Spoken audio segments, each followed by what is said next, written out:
It is a huge week of Champions League football as the round of 16 officially kicks off. In today's episode, we are going to give you our predictions for all eight ties. Let's kick things straight off with the Tuesday games. It's Galatasaray versus Liverpool. Reese, give us your prediction on this game.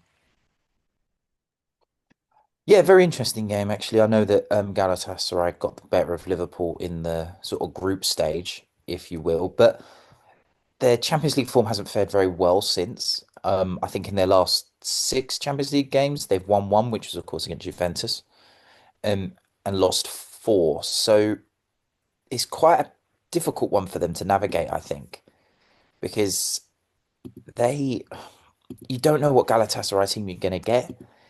I think they've got such an abundance of talent, Osimhen, Sane up front in particular, but they're prone to defeats. I mean, they almost threw it away against Juventus, as we saw, right? So there's something there that makes it quite difficult. But with Galatasaray having a home leg first, they're going to have to fancy themselves to get something with it. Alisson out injured, they're going to have to go for this, I think, to really have a chance of knocking Liverpool out over two legs. Yeah, 100%. Jamie, do you see an upset on the cards here? Quite simply, no, because if you look at it, Galatasaray's away form in the Champions League is very poor. The only team I think they managed to beat is Ajax, who haven't been great this season. So if it's a one-off and it was just at Galatasaray, I'd be like they have a chance. Like you saw earlier in the group stage, they beat Liverpool, and I think they could win the first leg. But when you go to Anfield, they will. I just see them crumbling. Really, that's as simple as put. That's why, for my prediction, it's Liverpool to go through, and I think it's not a nice tie to have, Galatasaray, but it is an easier looking tie, really, just because of this home fixture. Once that's out of the way, whether Liverpool lose by one goal, that's not a problem. It's if they lose more, like Juventus did, then that becomes where it becomes a problem for Liverpool. But I don't see that happening at all. So yeah, Liverpool to go through quite comfortably, I think. Yeah, I fully agree. I think this is a case of lightning just doesn't strike twice. Fair play to Galatasaray, fair play to them for getting through. But regardless of what happens in this game, at the end of the day, Juventus with 10 men almost put Galatasaray out. So that evidence alone for me shows they're just not quite ready yet to beat Liverpool, even if Liverpool's struggling. But if it is any consolation, though, I think Liverpool have only beaten Galatasaray once in their last six meetings. So that's You know, there a is bit of something hope, in their favour. a little bit of hope. Let's move on. Another tasty tie: Newcastle versus Barcelona. Again, we have seen a version of this recently. Um, a tough one to call. I am on the fence. I'll be honest. I Newcastle at home, you've got to back them, and they'll get the crowd up for it. We know what they can do. But for me, I think Newcastle have not been that great this season. They've lost a bit of that aura. Man City know it all too well. Jamie, how many times have you beat them this season in games where you go, actually, I think Newcastle get a win and they just lose. So I think this is going to be a phenomenal fixture, particularly this one this week. Newcastle being at home. But I think Barcelona over two tires, two legs are going to have the quality just to get through. Um, Jamie, what do you think of that? Well, I was watching a few fan reactions after we played them in the FA Cup, and they said this is probably just what it means is going to happen midweek against Barcelona, since City and Barcelona don't play too dissimilar sort of styles of football. They are a bit different, but not massively over. Unfortunately for Newcastle, yeah, they haven't been that great this season. Done very well to sort of get through to the Champions League here, and they were unlucky not to get in the top eight. So they wouldn't have had this tough draw, but they had a final game against PSG away, which they did draw. I just don't see it though. I think the problem is they like with the Galatasaray one. It's they can win this home leg, but I just don't see them getting any kind of close result away from home. I know they did it at PSG, but I really, really doubt it, to be honest. So unfortunately, I'm going with Barca going through.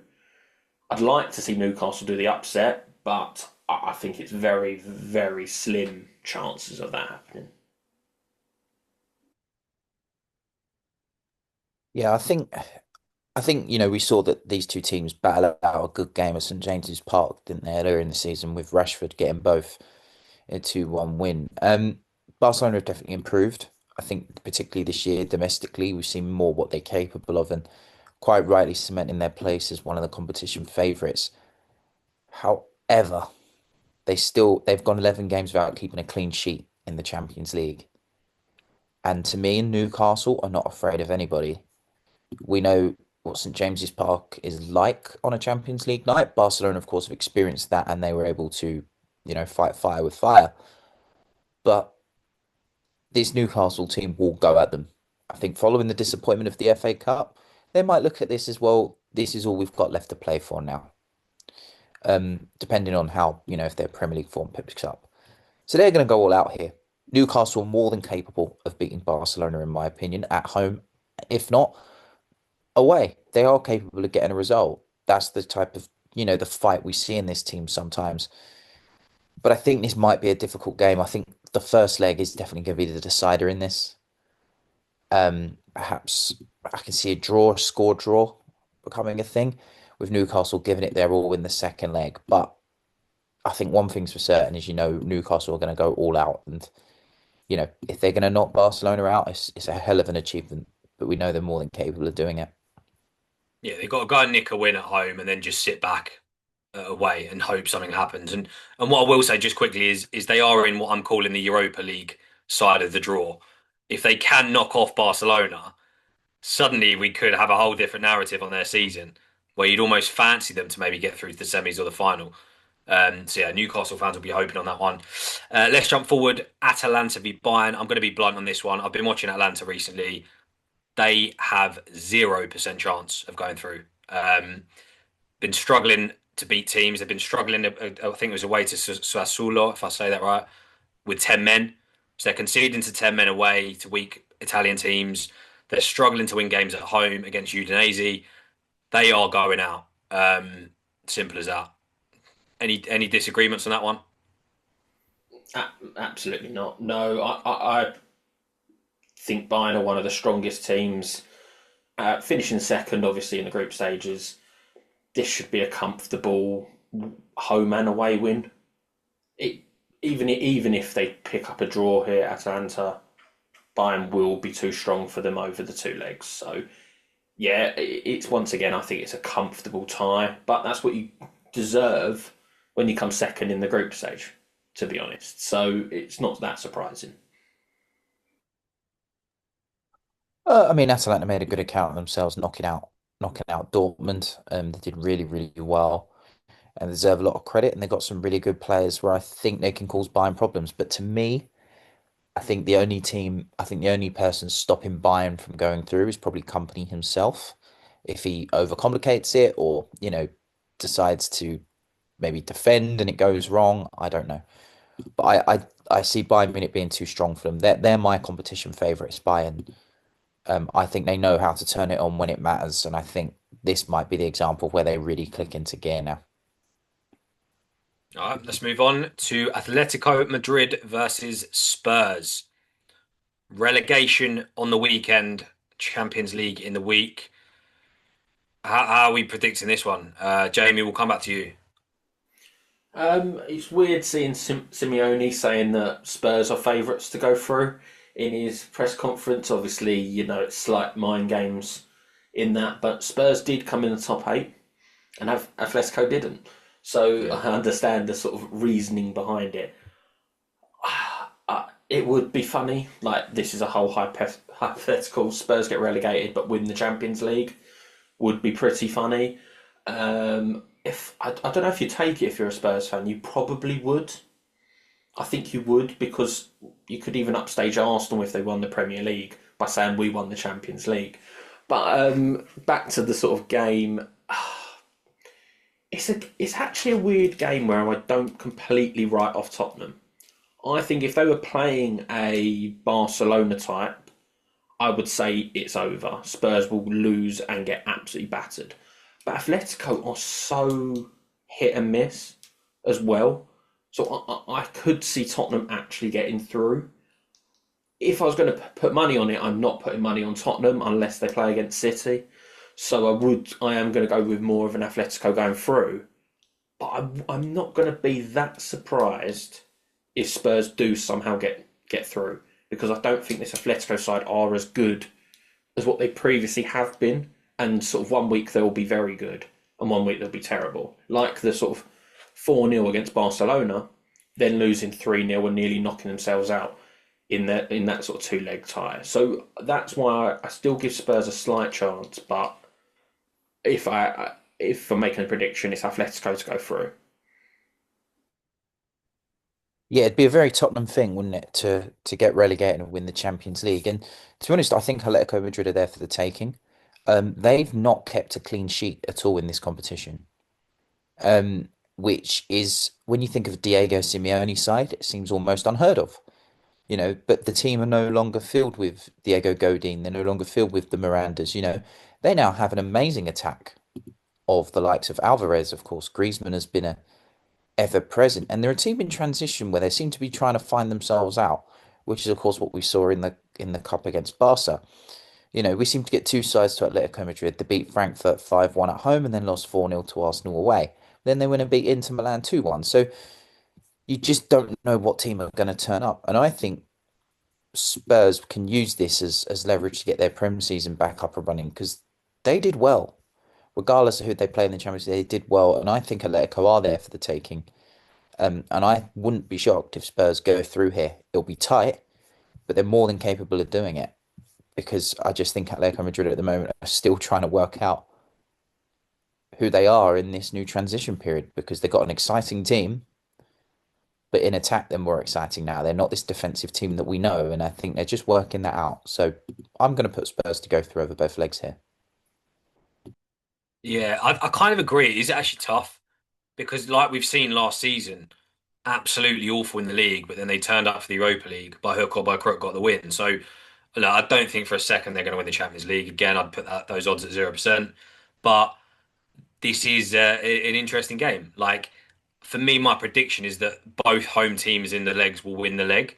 It's just a case of who wins it by more. Um, I don't think Spurs will get battered. It would be funny if they did, but I think they will. That they'll find something. It will feel like a bit of a reprieve from the league and all the pressure and all the talk of relegation. It will be a nice welcome break for them.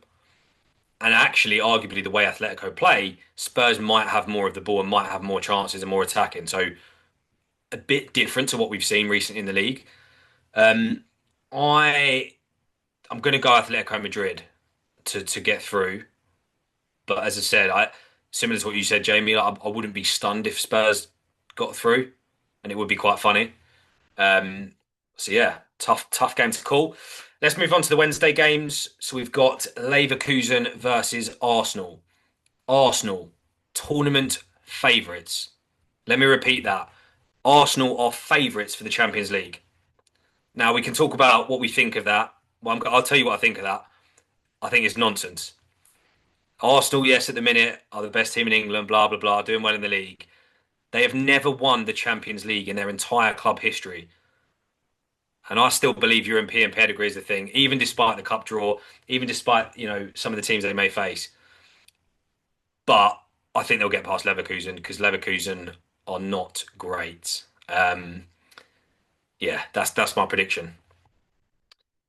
Reese?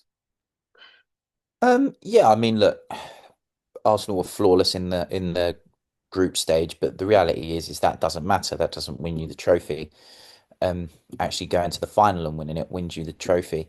The reason they're the favourites is probably because they've got the easier sort of run in how it works out in the league, which so they should if they finish first. That should be the prize, the sort of carrot to entice you to do well in the stage. Um, this is a tougher game for us all because I don't think they do well going away to teams like this, whether it's Leverkusen or Club Brugge. I think these are the places they traditionally struggle a little bit.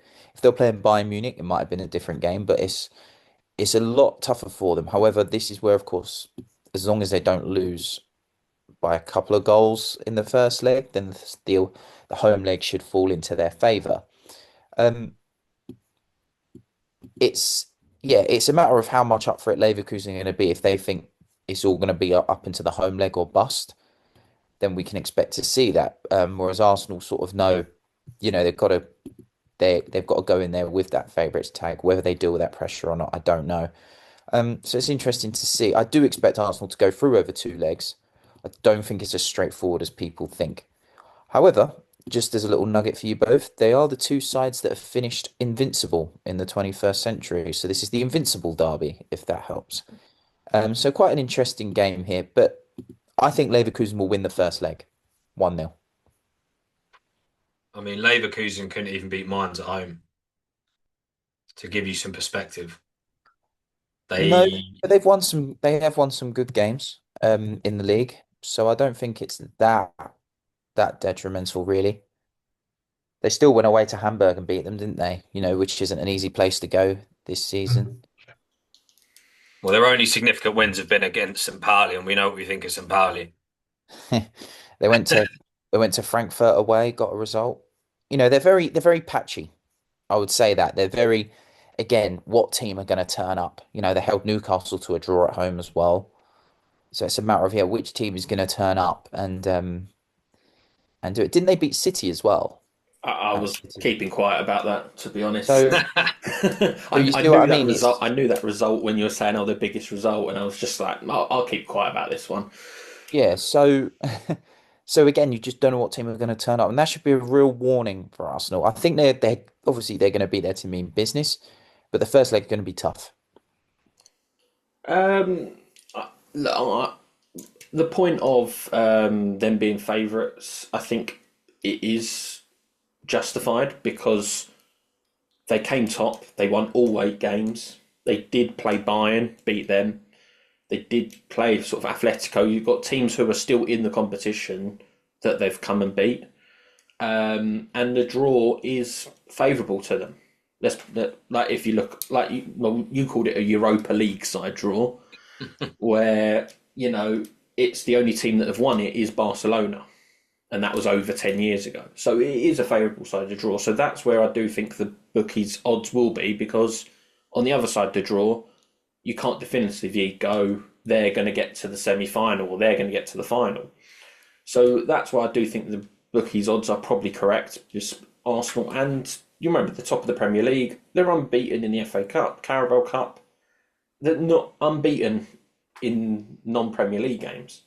So it's a reason to be there. I think they will comfortably beat Leverkusen over the two legs. I think, like what Reece said, the first leg's nice to go and win, but it's not essential. If they do go and lose 1-0, like Reece sort of predicted, Arsenal still have plenty to sort of get over that. So really, I do see it only finishing in Arsenal going through. However, I actually think they're going to win home and away. It may not be pretty, but it's effective. And I think they're going to be better. They're better than a lot of teams in this competition, you have to say that. So I generally think there's no reason for them not to get through. What I will say as well before we move on is Arsenal have put all their effort into finishing the group phase with a 100% record. You'd be pretty fuming if they don't continue that 100% record right from Wednesday. Why stop now? And I think that has to be in their mind. You might as well go all out for a perfect, flawless Champions League. I'm not sure how often that's happened, but that would be some achievement. So don't let it stop at the first hurdle, is I think is what a lot of people will be hoping for. All right, let's move on to a fixture we have seen very many times in the last few years. Real Madrid versus Man City. Jamie, we've got to start with you. Give us your thoughts. Are we talking about Champions League or just a normal league game? Because that's how often City are playing Yeah. Real Madrid this year. This time I've seen like the stat, over the past 5 years we've played them more than Girona. It's a bit ridiculous of how much this game turns up. Mbappe has only joined Real Madrid for a year and a half. He could be playing his fourth and fifth time against Man City. In that time, it's a bit odd that it keeps coming up. But on paper, it's probably the most fascinating tie. I think that's fair to sort of say, like the most pedigree in a way of the sort of recent winners. Um, and to be honest, I'm quite surprised seeing how sort of unanimous it is going around by non-City fans, non-Real Madrid fans, that everyone thinks City are going to go through, and quite a few think it's going to be quite comfortable. And I think you do just have to realise this is Real Madrid in the Champions League. They don't have to be at their best. They turn up. I've seen it, unfortunately, firsthand, where we're 2 minutes away from knocking them out. They need 2 goals and they get it. So I don't think people should be writing off Real Madrid as much as they are. They are missing a few key players in the first leg, definitely, with, I think, Mbappe's out, Bellingham's out. There might be Rodrigo's out, done his ACL. For City, it's a bit of mixture. It's sort of like the Forest game, we go and draw 2-2. Then Newcastle, we make 9-10 changes and looked pretty good from the 30th minute onwards. So I think we will go through. However, I just don't think it's as confident as what other people are sort of saying online. Despite their injuries, despite the team they put out, that 11 will perform in some sort of way. I don't ever see Real Madrid getting rolled over, even though we're nowhere near at our peak when we did beat them 4-0. We're not going to be doing anything like that, home or away. Yeah, we don't want to disrespect Real Madrid and their legacy, and again, pedigree I've said a million times, but you got to go off. You got to go off form. Like you've got to look at Real Madrid's recent form, and it's not good enough. It's nothing close. And you can say because Man City's a big game, they'll get up for it, and maybe that's the theory. But nicking a win late against Celta Vigo, losing to Getafe at home, even the home leg against Benfica, they were so shaky. And honestly, if City create the number of chances Benfica created at the Bernabeu, you will score 3 minimum because they seriously were open in that game. And we're talking about a Benfica side who, respectfully, are just not that good. So if we see that Real Madrid in the first leg, it's curtains. We're not even going to the second leg. But as I said, I do think they probably will turn up because it's a big game. For me, my prediction is Man City.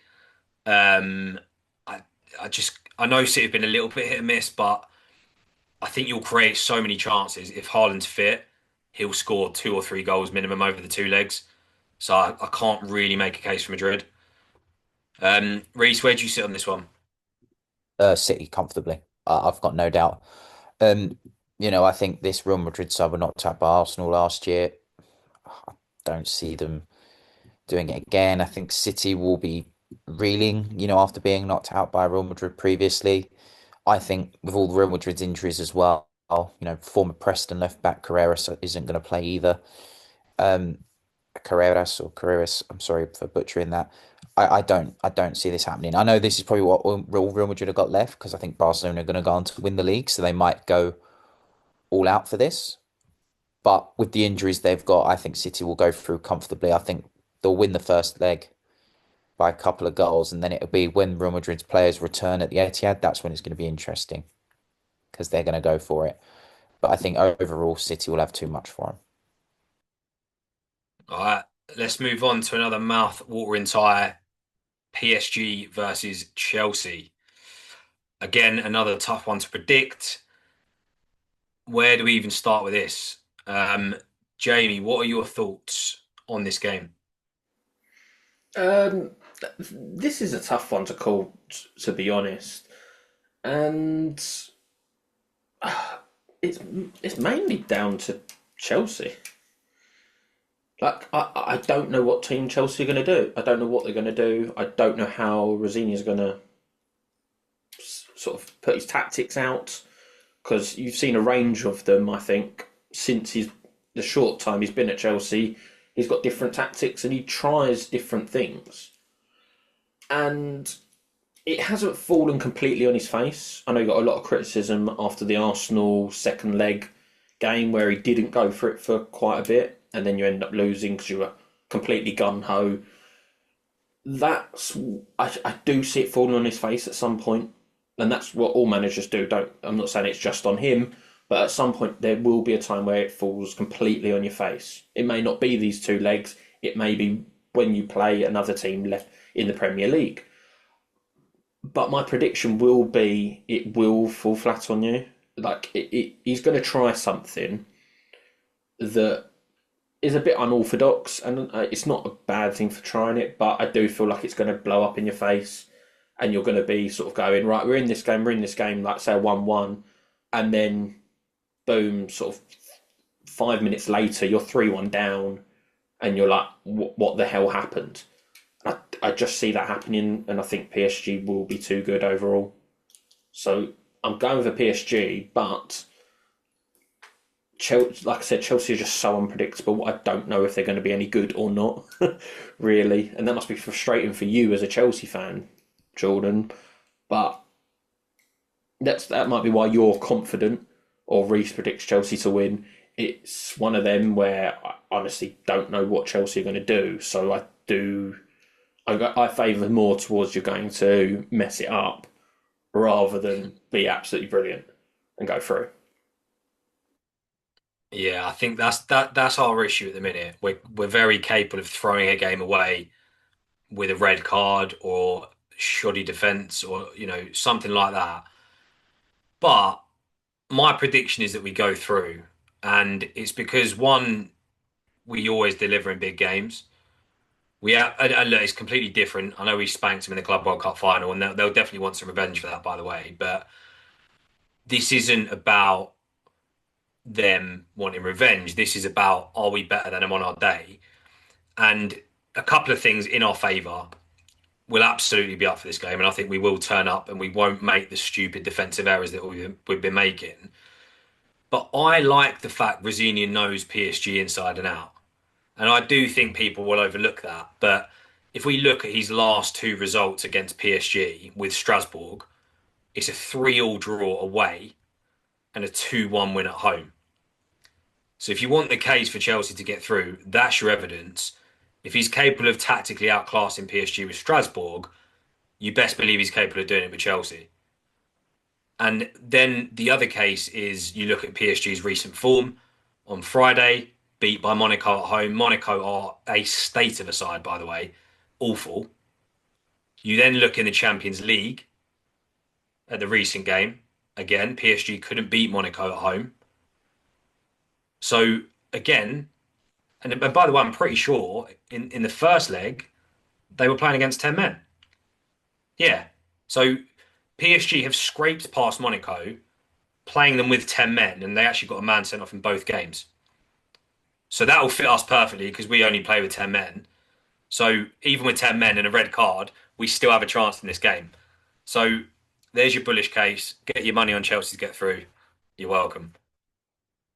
Not Reece. not not financial advice, anyone Yeah, listening. no, Definitely not financial advice. we're not tipsters. We're not tipsters. I'll take it back. Reece, whose side are you on here? Yeah. This is arguably to me the most exciting fixture of the lot. This is everything what a Champions League tie should be. The boys of the King's Road versus the fashion capital of the world in Paris. It's exactly what these two teams in their areas represent. The swagger, the middle class. It's got everything to be a very good game. Of course, I think Esteval being injured is a gutter for Chelsea because I think he'd have thrived in a game like this against PSG. PSG are the holders, but one, how many times do we see the holders go out in the competition around this stage? And two, PSG aren't the side that we saw last year. However, they know when to turn it on, just like Bayern Munich, right? So this would be a great opportunity. I remember you two used to draw each other a lot around 10 years ago, and it used to go either way. And I think this could definitely go either way. And I agree with you. I think Rosenior's experience playing them with Strasbourg, and Chelsea are a better side than Strasbourg, should come in handy here. I can see you winning the first leg, actually. Just only just, not like a comfortable win. And then it will be all about how to tactically outplay them in the next leg. I think you're gonna do them here. There you go. Let's do it. Let's do it. Last but not least, let's talk about the underdog story of the Champions League so far. Bodo Glimt versus Sporting Lisbon. Jamie, we'll start with you since you know him so well. What what happened? Are they gonna continue the fairy tale?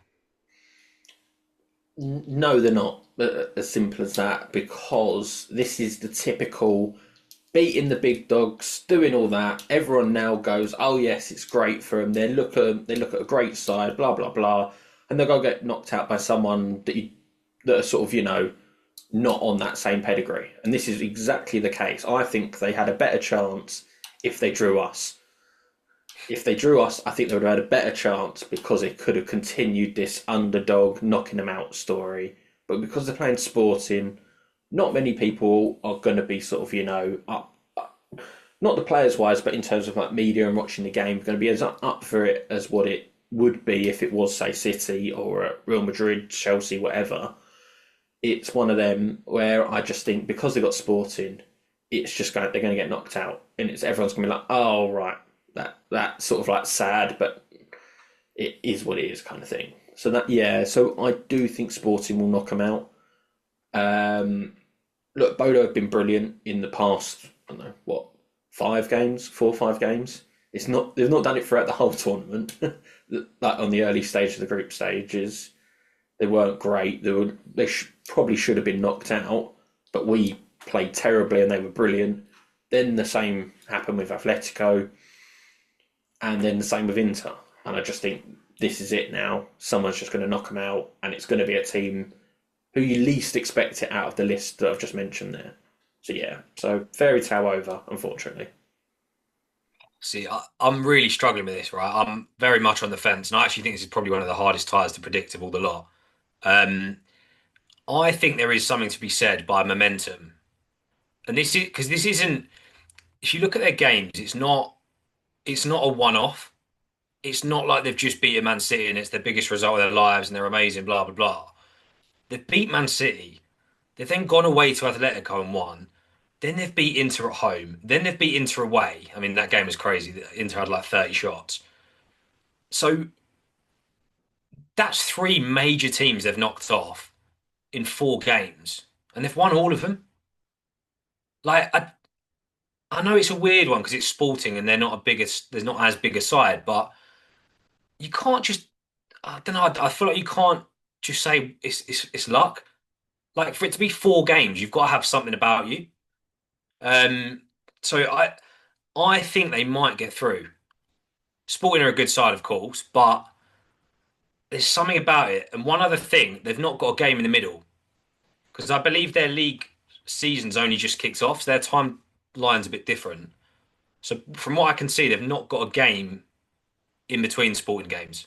So again, the rest element maybe gives them a leg up. Reese, what's your thoughts?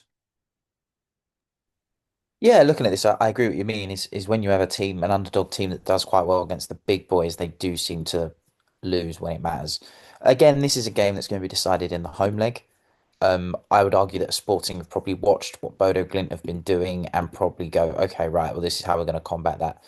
Um, it's a really tough one to call because Sporting, let's not forget, still have a title to chase and of course a cup. And they might put all their eggs in that basket. However, the Champions League money might be worth it for them in order to invest in the summer. Um, this is going to be an enticing tie, and I think there's going to be goals. I think Bodo Glimt have a habit of scoring 3 goals against bigger sides, and I wouldn't be shocked if they scored 3 in the first leg. But Sporting are very tricky, especially at home. And Luis Suarez, not that one, I think deserves a big shout because he's already scored 31 goals in all competitions this season, which is pretty impressive. So it's a good chance for both teams to really show what they're capable of because I don't think a lot of teams are going to fancy playing them. But if my head says what it's saying, I think Bodo's luck will run out. Um, but it's been a fairy tale journey for them. Let's make that clear. I mentioned this last year, how well run they are, how good they are, and it's an opportunity for them to continue. But Sporting, I also feel could be their own worst enemies as well. But I also like the Sporting side. I'm going to go on my head and say Sporting.